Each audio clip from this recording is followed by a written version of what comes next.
દરેક વિદ્યાર્થી મિત્રોનું યુનિક એકેડમીમાં ફરીવાર હાર્દિક સ્વાગત છે. આજે આપણે ગુજરાતી વ્યાકરણનો ટોપિક બરાબર આપણો ટોપિક અલંકાર આપણે જોવાના છે, કેમ કે આપણે લાસ્ટ ઘણા બધા વિડીયો પણ મેં પાર્ટ 1, પાર્ટ 2, પાર્ટ 3 એવી રીતે બનાવ્યા છે, જેમાં અલંકારના જેટલા પણ પ્રકાર છે આપણે સ્ટેપ બાય સ્ટેપ એક એક પ્રકારો જોયા છે. બરાબર, તો હવે ગુજરાતી વ્યાકરણના રિલેટેડ, ગુજરાતી ગ્રામરના રિલેટેડ અલંકારનો જે ટોપિક છે, આવનારી દરેક કોમ્પિટિટિવ એક્ઝામમાં આપણું ગુજરાતી વ્યાકરણનો 15 થી 20 માર્કનો એવરેજ તો હોય જ છે. બરાબર, તો હવે એ ગુજરાતી વ્યાકરણમાં અલંકારનો ટોપિક પણ કમ્પલસરી પૂછાય છે અને કેવા ટાઈપના ક્વેશ્ચનો પૂછાય છે હવે આપણે જોઈશું. કેમ કે અલંકાર ટોપિક એ એવો ટોપિક છે તમારો કે જે તમને એના પ્રકારો વિશે, દરેક પ્રકાર વિશે આપણે કમ્પ્લીટ પ્રિપરેશન અને એના નિયમો પ્રમાણે એને કેવી રીતે ઓળખવામાં આવે છે એ બહુ મેટર કરે છે. એટલા માટે સ્પેશિયલ હું ગુજરાતી ગ્રામરના પણ વિડીયો લઈને જ આવું છું. ગુજરાતી ગ્રામર પણ બહુ ઇમ્પોર્ટન્ટ, 15 માર્ક્સનો એવરેજ છે તમારો, અને ગ્રામર ઇઝી છે એટલું કરીને એમાં બહુ સ્કીપ માર્ક્સ થતા જ હોય છે મોસ્ટલી સ્ટુડન્ટ્સના. બરાબર, તો હવે આપણે દરેક ટોપિક સિલેબસને કવર કરવું છે, તો ગુજરાતી વ્યાકરણ પણ ઇમ્પોર્ટન્ટ છે આપણા માટે. બરાબર, તો હવે આપણે જે પાછલા મારા વિડીયો જોયા જ હશે તમે, અને જે બાકી હશે તે લોકો જોઈ લેજો, જેમાં અલંકારના બીજા પણ પ્રકારો મેં આખું ડીપમાં બધું કેવી રીતે ઓળખવાનું બધું સમજાવ્યું છે. હવે આજે આપણે બીજા 3 પ્રકારો જોઈશું. બરાબર, તો હવે આપણે સ્ટાર્ટ કરીએ. હવે જોઈશું સૌથી પહેલાં અપનહૂતિ. બરાબર, અપનહૂતિ એ શું છે? અલંકારનો પ્રકાર છે. હવે અપનહૂતિનો વ્યાખ્યા શું કહે છે? જ્યારે ઉપમેયને એકવાર નિષેધ કરીને પછી તેના ઉપર ઉપમાનનું આરોપણ કરવામાં આવે તેને અપનહૂતિ અલંકાર કહે છે, એટલે કે છુપાવવું. બરાબર, તો તમને એક્ઝામમાં એવી રીતે વ્યાખ્યા કરીને પણ પૂછી શકે છે કે જ્યારે ઉપમેયને એકવાર નિષેધ કરીને ઉપમાનનું આરોપણ કરવામાં આવે કે પછી છુપાવવામાં આવે તો એને કયો અલંકાર કહેવામાં આવે છે. તો તમને ખબર હોવું જોઈએ કે અપનહૂતિ અલંકાર કહેવામાં આવે છે. તો 1 માર્ક્સ આપણો અહીં કવર થાય છે. હવે પૂછવામાં આવે છે ઉદાહરણ. તો હવે ઉદાહરણ પરથી આપણે કેવી રીતે સમજીશું આપણે જોઈએ. શું કીધું છે અહીં, એની વ્યાખ્યા શું કહે છે કે એકવાર નિષેધ કરીને બીજા ઉપમાનનું આરોપણ કરવામાં એટલે કે છુપાવવામાં આવે. સેન્ટેન્સ સમજાવીશ તમને તો તમને વધારે સમજ પડશે. આના શહેર માત્ર ધૂમના ધુવા. હવે શું કરવામાં આવ્યું કે શહેરને ધૂમના ધુવા, આ શહેરને ધુવા પર શું કરવામાં આવ્યું? આરોપણ કરવામાં આવ્યું છે, એટલે કે છુપાવવામાં આવ્યું કે આ શહેર નથી પરંતુ ધૂમનો ધુવા છે. બરાબર, એવી રીતે બીજામાં શું કહે છે? ન હોય એવો અભ્ર, એ તો ગરવો ગિરનાર છે.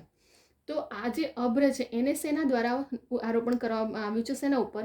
ગરવો ગિરનાર પર કરવામાં આવ્યું છે, અને છુપાવવામાં આવ્યું છે કે આ અભ્ર નહીં, તો ગીરનો ગિરનાર છે. બરાબર, એવી રીતે. ત્યાર પછી ન આ શહેર વિરાટ કો વ્યથા. હવે આમાં પણ શું કરવામાં આવે છે કે આ જે શહેર છે એને વ્યથા પણ દર્શાવી છે, એટલે કે નિષેધ કરવામાં છે. આ ત્રણેયમાં જો ન એનો નિષેધ એટલે કે નકારાત્મકતા દર્શાવી છે, અને બીજું કે આના આરોપણ એટલે કે છુપાવવામાં આવ્યું છે, કે એટલે ક્લિયરલી નથી કહેવામાં આવતું આ વાક્યમાં, પરંતુ વાક્યને એક ઉપમેયને ઉપમાન પર આરોપણ કરવામાં આવે છે અને છુપાવવામાં આવે છે કે આ શહેર નથી પરંતુ આ તો વિરાટની વ્યથા છે. બરાબર, એવી રીતે આપણે 3 એક્ઝામ્પલો ફરી એકવાર. આ ન શહેર માત્ર ધૂમને, એટલે અહીં શહેરનું ધૂમના ધુવા પર આરોપણ કરવામાં આવ્યું. શહેર ઉપમેય છે અને ઉપમાન છે. ન હોય અભ્ર, એ તો ગરવો ગિરનાર છે. હવે અભ્રને શેના દ્વારા ઉપમેયનું આરોપણ કરવામાં આવ્યું છે? ગરવા ગિરનાર પર. એટલે કે ન આ અભ્ર છે, આ તો ગરવો ગિરનાર છે, એટલે અભ્ર પણ દર્શાવી દેવામાં આવ્યું છે અને ગરવો ગિરનારી પણ એને પણ છુપાવવામાં આવ્યું છે. હવે ન આ શહેર વિરાટ કો વ્યથા, એટલે આ શહેર પણ નથી, આ તો વિરાટની એક વ્યથા છે. તો 3 સેન્ટેન્સમાં આપણને શું કરવામાં આવે છે? ઉપમેયને ઉપમાન પર આરોપણ કરવામાં આવ્યું અને છુપાવવામાં પણ આવે છે. હવે જોઈશું આપણે અતિશયોક્તિ. હવે અતિશયોક્તિ અલંકાર શું કહે છે? જ્યારે ઉપમેયનો ઉલ્લેખ જ કરવામાં ન આવે અને ઉપમાન જ ઉપમેય હોય અથવા હકીકતને વધારીને કહેવામાં આવે, જેને અતિશયોક્તિ કહે, અલંકાર કહે છે. હવે એનું નામ જ શું છે? અતિશયોક્તિ. અતિશયોક્તિ એટલે હકીકત તો છે જ, પણ હકીકતથી પણ વધારીને કહેવામાં આવે છે. એટલે કે જ્યારે ઉપમેયનો ઉલ્લેખ જ કરવામાં ન આવે અને ઉપમાન જ ઉપમેય હોય અથવા તો હકીકતને વધારીને કહેવામાં, તો આપણો અહીં પણ 1 માર્ક્સ કવર થાય છે. અહીં આપણને સેન્ટેન્સ આપી દેવામાં આવે છે અને તમને વાક્ય પરથી કે તમે અલંકારને ઓળખો, તો પછી આપણને જો વ્યાખ્યા ખબર હશે ને તો તમે અલંકારને ઓળખી શકો છો. એવી રીતે અતિશયોક્તિ, તો અતિશયોક્તિ એટલે જે હકીકતને વધારીને કહેવામાં આવે એ રીતે. હવે આપણે ઉદાહરણો જોઈશું એટલે તમને વધારે સમજ પડશે. આકાશ ધરા ત્યાં કંપ્યા, ડોલ્યા ચાંદ બ્રહ્માંડ. હવે શું કહે છે? અતિશયોક્તિ, હકીકતથી વધારે, એટલે આકાશ ધરને શું કહે છે? આકાશ ધરા કંપે છે, જેમ કે આખું ચાંદ ડોલે છે, આખું ચાંદનું બ્રહ્માંડ ડોલી રહ્યો છે એ રીતે. તો અહીં પણ હકીકત છે એના કરતાં વધારીને કહેવામાં આવ્યું. જેમ કે જો બીજામાં જુઓ, પડતા પહેલાં જ તેના પ્રાણ નીકળી ગયા. હવે પડતા પહેલાં જ તેના પ્રાણ નીકળ્યા, હકીકત છે એના કરતાં પણ વધારે કે પડ્યો એના પહેલાં તો એના પ્રાણ જ નીકળી ગયા. તો અહીં શું થાય છે, ઉપમેયનો ઉલ્લેખ જ કરવામાં ન આવે અને બીજું હકીકત કરતાં પણ વધારે જે રિયાલિટી હોય છે એના કરતાં વધારીને કહેવામાં આવતું હોય છે. કાચે તે તાતને હરીજીએ બાંધી. હવે કાચના તાતણે કોઈ હરીજીને નથી બાંધી, પણ હકીકતથી વધારે કહેવામાં આવે છે કે કાચને તાતણે હરીજીને બાંધી છે. તો આ ત્રણ વાક્યમાં શું છે, હકીકત જે હોય છે એના કરતાં પણ વધારીને કહેવામાં આવે છે, જેને અતિશયોક્તિ અલંકાર કહેવામાં આવે છે. તો આપણું પેપર સેટરમાં આપણને કેવી રીતે પૂછી શકે છે, એક તો વ્યાખ્યા તરીકે પણ પૂછી શકે છે કે જ્યારે ઉપમેયનો ઉલ્લેખ જ કરવામાં ન આવે અને ઉપમાન જ ઉપમેય હોય તો હકીકતને વધારીને છે તેમને કયો અલંકાર કહેવામાં આવે છે. તો તમને ખબર હોવું જોઈએ કે એને અતિશયોક્તિ અલંકાર કહેવામાં આવે છે. એક માર્ક્સ આપણો અહીં કવર થાય છે. અને બીજું તમને વ્યાખ્યા તરીકે અને બીજું ઉદાહરણ તરીકે પૂછી શકે છે. તમે આવું સેન્ટેન્સ આપી દેવામાં આવશે અને નીચે 4 ઓપ્શન હશે, 4 અલંકારના જ પ્રકાર હશે. તો તમને ખબર હોવું જોઈએ કે આ સેન્ટેન્સ પરથી તમને ઓળખતા આવડવું જોઈએ કે આ અતિશયોક્તિ અલંકાર છે. બરાબર. લાસ્ટ યરમાં ઘણા અલંકારના ક્વેશ્ચનો પૂછાયા છે અને પૂછાશે જ. તો આપણે એક એક પ્રકાર પણ કમ્પ્લીટ હોવું જોઈએ. બરાબર. પણ આ તમને કેવી રીતે ઓળખતા આવડે, તમે 1-2 વખત પ્રેક્ટિસ કરો, જુઓ, એના ઉદાહરણો જુઓ અને મેન તો એની વ્યાખ્યા છે છુપાવ, એટલે જે ન દ્વારા એને હકીકતથી વધારે છુપાઈ દેવામાં આવ્યું. અહીં હકીકતથી વધારે કહેવામાં આવ્યું એટલે અતિશયોક્તિ થઈ ગઈ. બરાબર. હવે આપણો ત્રીજો આવે છે દ્રષ્ટાંત અલંકાર. હવે દ્રષ્ટાંત અલંકાર એટલે એની વ્યાખ્યા શું કહે છે, જ્યારે ઉપમેય ઉપમાન વચ્ચે સરખામણીનો ભાવ હોતો નથી અને એક વાક્યનું પ્રતિબિંબ બીજા પર પડે. એટલે સરખામણી કરવામાં નથી આવતી, એમાં એક વાક્યનું પ્રતિબિંબ બીજા પર પડે છે, એને દ્રષ્ટાંત અલંકાર કહેવામાં આવે છે. બરાબર. શું કહે છે અહીં કે જ્યારે ઉપમેયને ઉપમાન વચ્ચે સરખામણીનો ભાવ હોતો નથી અને એક વાક્યનું પ્રતિબિંબ બીજા પર પડે છે તો એને દ્રષ્ટાંત અલંકાર કહેવામાં આવે છે. તો અહીં પણ આપણો 1 માર્ક્સ કવર થાય છે વ્યાખ્યા તરીકે. હવે એના ઉદાહરણો જોઈશું તો તમને વધારે સમજ પડશે. જેમ કે કાળું કલંક પણ ચંદ્રની શોભા વધારે છે, ઉકરડો ગામની શોભા વધારે છે. હવે જો શું છે, સરખામણી કરી નથી, સરખામણી કરી. કાળું કલંક પણ ચંદ્રની શોભા વધારે છે. કાળું કલંક જે ચંદ્રમાં હોય છે તે પણ શોભા તો વધારે જ છે અને ઉકરડો હોય છે એ પણ ગામની, કેમ કે ઉકરડો પણ જરૂરી છે દરેક ગામમાં. તો આમાં શું કરવાનું છે, સરખામણીનો ભાવ નથી, દરેકને પોતપોતાની પ્રાયોરિટી, એટલે દરેકને પોતપોતાનું એક અસ્તિત્વ આપ્યું છે, એની મહાનતા બતાવવામાં આવી છે. એટલા માટે શું કહે છે, એક વાક્યનું પ્રતિબિંબ બીજા પર પડે, કેમ કે બંને જરૂરી છે અને બીજું સરખામણીનો ભાવ અહીં નથી આ વાક્યમાં. બરાબર. બીજો એક્ઝામ્પલ જોઈએ આપણે. શક્કરખોરનું સાકર જીવન ખરના પ્રાણ જ હરે. હવે શક્કરખોરનું સાકર જીવન ખરા પ્રાણ જ હરે એટલે જ્યારે પણ આ વાક્યમાં અહીં પણ સરખામણી નથી, શક્કરખોરનું સાકર જીવન એ અલગ છે અને પ્રાણનો મેટર આખો અલગ છે. તો અને બીજું શું કહે છે, શક્કરખોરનું સાકર જીવન ખરના પ્રાણ પર હરે છે. તો આ વાક્યનું પ્રતિબિંબ પ્રાણ પર દર્શાવે છે. ત્રીજો જુએ, અને બધી જ પછી હવામાં ઝાડ હાલે એમ વળી હસવા લાગી. બરાબર. શું કહે છે, અને બધી પછી હવામાં ઝાડ હલે એમ વળીને હસવા લાગી. હવે શું કહે છે, હવામાં જે રીતે ઝાડ હલે છે ને એવી રીતે વળીને હસવા લાગી. તો આ વાક્યનું પ્રતિબિંબ હલવાનું, ઝાડનું હલવાનું, એ વાંકી વળીને હસવા લાગી એના વચ્ચે એનું પ્રતિબિંબ પડે છે. અને બીજું કે હવામાં ઝાડ હલે છે એના જોડે અને વાંકી વળીને હસવા જોડે કોઈ પણ સરખામણીનો ભાવ નથી. એ પોતે એના હવાની રીતે હલે છે અને બીજું હસીને વાંકી વળીને હસે.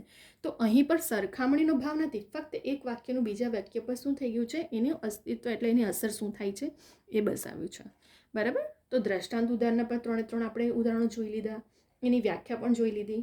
તો તમને એક વ્યાખ્યાના 1 માર્ક્સ અને બીજું તમને ઉદાહરણની રીતે પણ પૂછી શકાય છે.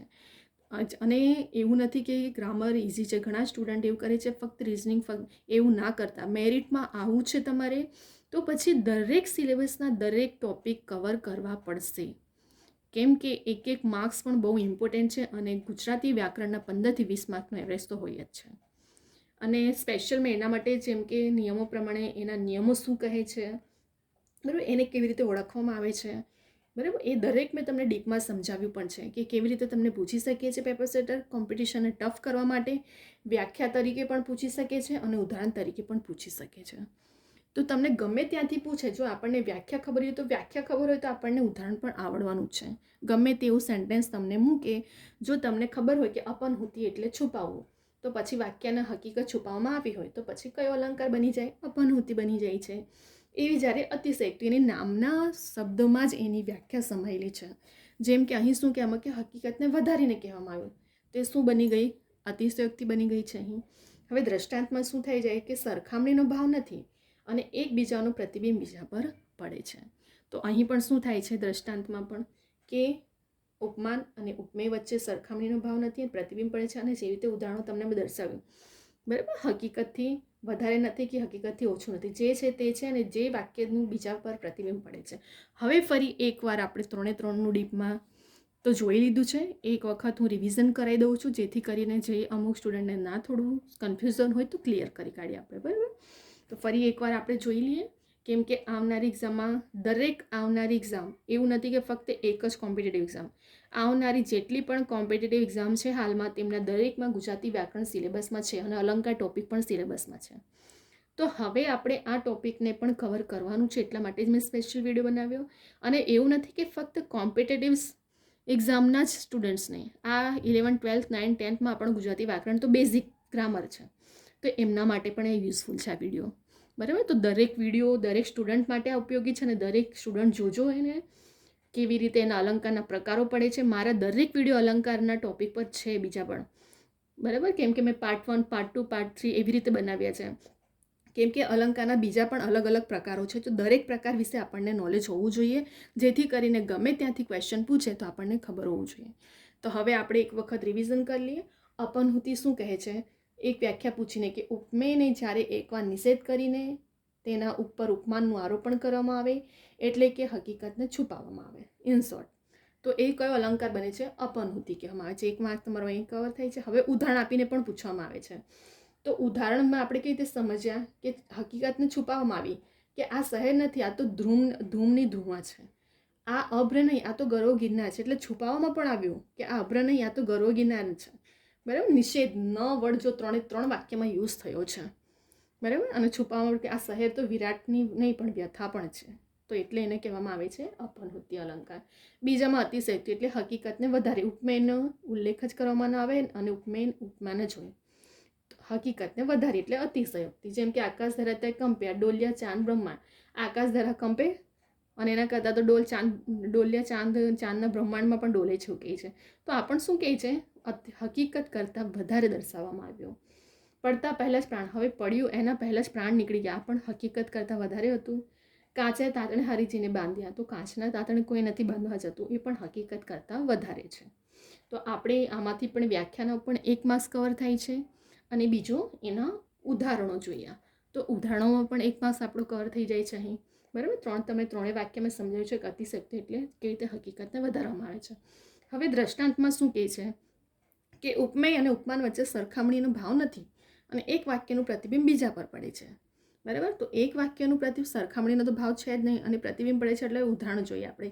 એક માસનું તમને વ્યાખ્યામાં પૂછી શકીએ છીએ. એની વ્યાખ્યા તમને શું કરશે? વ્યાખ્યા આપી દેવામાં આવશે અને 4 ઓપ્શન અલંકારના આપી દેશે કે આમાંથી કયો અલંકાર છે. તો પછી તમને વ્યાખ્યા પણ ખબર હોવી જોઈએ કે કયો અલંકાર કોને કહેવામાં આવે છે, બરાબર. અને બીજું તમને ઉદાહરણ આપીને પણ પૂછશે કે જે રીતે આપણે દ્રષ્ટાંતમાં જોયું કે સરખામણીનો ભાવ નથી, કાળું કલંક પણ ચંદ્રની શોભા વધારે, ઉકરડો પણ ગામની, આ બંને વચ્ચે ચંદ્ર અલગ છે અને ઉકરડો અલગ છે, બંને પણ શોભા પ્રતિબિંબ શું છે કે શોભા એ પણ વધારે છે અને શોભા એ પણ વધારે છે. તો આ શું કહેવામાં આવ્યું? એનું પ્રતિબિંબ પડ્યું બીજા પર. એવી જ રીતે શક્કર ખોરવાડામાં જોઈએ, એનો પણ પ્રાણું જોયો, હવામાં જળ હલે ને વળીને હસવાડે, એ પણ એનું શું દર્શાવે છે? દ્રષ્ટાંત દર્શાવે છે, એટલે કે પ્રતિબિંબ પડે છે. તો અહીં આપણા 3 ટોપિક 3 અલંકારનો પ્રકાર અહીં આપણો કમ્પ્લીટ થઈ ગયું. એની આપણે વ્યાખ્યા પણ જોઈ, એના ઉદાહરણો પણ આપણે જોયા, બરાબર. અને આટલું નિયમથી આપણે ઓથેન્ટિક બુકના પ્રમાણે જ હું તમને દરેક નિયમો સાથે પણ ગુજરાતી ગ્રામર કરાવું છું. મારે દરેક ગુજરાતી ગ્રામરના પ્રકારના વિડીયો જોજો. દરેક ટોપિક મેં કવર કરવાની કોશિશ કરી રહી છું, જેથી કરીને એક્ઝામ આવે એના પહેલાં દરેક ગુજરાતી વ્યાકરણનો ટોપિક તમારા ક્લિયર થઈ જાય, બરાબર. અને એવું નથી, આ દરેક સ્ટુડન્ટ માટે કોમ્પિટિટિવ સિવાય પણ બીજા સ્ટુડન્ટ માટે યુઝફુલ તો છે. તો હવે તમે આનો સ્ક્રીનશોટ લઈ શકો છો, અધરવાઇઝ તમે ડાઉનલોડ કરીને જાતે પણ જે નોટબુક, ઘણા સ્ટુડન્ટ હોય છે જે રિવિઝન માટે નોટબુક બનાવતા હોય છે, તો એ વિદ્યાર્થીઓને પણ લખીને રિવિઝન માટે રાખી શકે છે. અને મારા વિડીયો દરેક એવું નથી કે ફક્ત પ્રિલિમ માટે છે, મેં દરેક વિડીયોમાં મેન્શન કર્યું છે કે રિટર્નમાં પણ, મેઇન એક્ઝામમાં પણ તમને કામ લાગશે. કેમ કે જીપીએસસીથી લઈને ક્લાસ 3 સુધીના દરેક એક્ઝામમાં ગુજરાતી વ્યાકરણ તો સિલેબસ હોય જ છે. તો આ ગુજરાતી વ્યાકરણનો ટોપિક ફક્ત પ્રિલિમમાં નહીં, મેઇનમાં પણ કામ લાગશે તમને. બરાબર? તો આપણી પ્રિપરેશન એવી જ કરવાની છે કે જેથી કરીને પ્રિલિમ મેન બંનેમાં કામ લાગે. કેમ કે મેનની પ્રિપરેશન માટે બહુ ટાઈમ નથી હોતો. તો પ્રિલિમ અને મેન બંનેમાં કમ્બાઈન આપણી પ્રિપરેશન થાય એવી સ્માર્ટ પ્રિપરેશન જ કરવાની હંમેશા આપણે. બરાબર? તો અહીં આપણા 3 પ્રકારો આપણે જોઈ લીધા. હવે આપણે વિડીયોને સ્ટોપ કરી રહ્યા છે. તમે સ્ક્રીનશોટ લઈ શકો છો. બરાબર? અને તમને વિડીયો ગમે તો લાઇક, શેર, સબસ્ક્રાઈબ કરવાનું ભૂલતા નહીં. લાઇક કરો અને બીજા બધા સ્ટુડન્ટને પણ શેર કરો. અને બીજું કે નોટિફિકેશન તમને મળતી રહે એના માટે નોટિફિકેશન બેલ આઇકન સબસ્ક્રાઈબ કરીને ઓન રાખો, જેથી કરીને તમને દરેક અપડેટ મળતી રહે. કેમ કે જેટલી પણ આવનારી એક્ઝામો છે, બરાબર, એની દરેક ન્યૂઝ અપડેટ તમને તાત્કાલિક મારી એકેડમી ચેનલ પર અપલોડ કરવામાં આવે છે. તો એ ઇન્ફોર્મેશન તમને તાત્કાલિક મળે એના માટે સબસ્ક્રાઈબ કરવાનું ભૂલતા નહીં. અને બીજું કે નોટિફિકેશન મળતા રહે મારે દરેક રેકોર્ડેડ લેક્ચરના પણ અને તમને બીજા બધા એક્ઝામના ઇન્ફોર્મેશનના પણ. બરાબર? જેથી કરીને બેલ આઇકન ઓન કરવાનું ભૂલતા નહીં. તો અહીં આપણો હવે વિડીયો કમ્પ્લીટ થઈ ગયો છે. તમને કોઈ ક્વેરી ક્વેશ્ચન હોય તો મારી કવિતા યુનિક એકેડમી ઇન્સ્ટાગ્રામની આઈડી પણ છે, એના પર તમે ક્વેશ્ચન કરી શકો છો. ઘણા સ્ટુડન્ટ કરતા જ હોય છે. બરાબર? અને એમને આન્સર પણ મળતો હોય છે. તો હવે આપણે અહીં વિડીયોને સ્ટોપ કરી રહ્યા છે. હવે આપણે નેક્સ્ટ વિડીયો લઈને આવશું, જેમાં પણ અલંકારના બીજા પ્રકારો પણ જોવાના બાકી છે હજી. કેમ કે અલંકારના ઘણા બધા પ્રકારો છે. તો અલંકારના અમે બીજા પણ પાર્ટ 1, પાર્ટ 2 એવી રીતે બનાવ્યા છે. આજે આપણે બીજા પણ 3 પ્રકારો જોઈ લીધા. હવે આપણે નેક્સ્ટ વિડીયોમાં બીજા પણ પ્રકારો જોઈ લઈશું. એટલે આપણો અલંકારનો ટોપિક આખું અલંકારમાંથી ગમે ત્યાંથી તમને ક્વેશ્ચન પૂછે તો એક પણ માર્ક્સ જવો જોઈએ નહીં. તમને મેં આખું ડીપમાં ડિસ્ક્રાઇબ પણ કરી દીધું, સમજાવી પણ દીધું. તમને મેં હાઇલાઇટ પણ કર્યું કે કેવી રીતે ક્વેશ્ચનને વ્યાખ્યા તરીકે પૂછી શકે છે, કેવી રીતે તમને ઉદાહરણો આપીને પણ પૂછી શકે છે. બરાબર? તો આટલું બધું તમે ડીપમાં મેં સમજાવ્યું છે અને તમારું એક પણ માર્ક્સ ના જાય એવી મારી આશા છે, જેથી કરીને દરેક સ્ટુડન્ટ્સ કોમ્પિટિટિવ એક્ઝામમાં ક્રેક કરે. અને કેટલા સ્ટુડન્ટ નથી કોચિંગ એફર્ટ કરતા, એ લોકો જાતે પણ પ્રિપરેશન કરતા હોય છે, એમના માટે પણ બહુ યુઝફુલ છે. બરાબર? તો હવે આપણે નેક્સ્ટ વિડીયો લઈને આવશું, જેમાં બીજા બધા પણ પ્રકારો અને ટોપિકો વિશે જોઈશું. અહીં વિડીયોને સ્ટોપ કરી દઈએ છીએ આપણે હવે.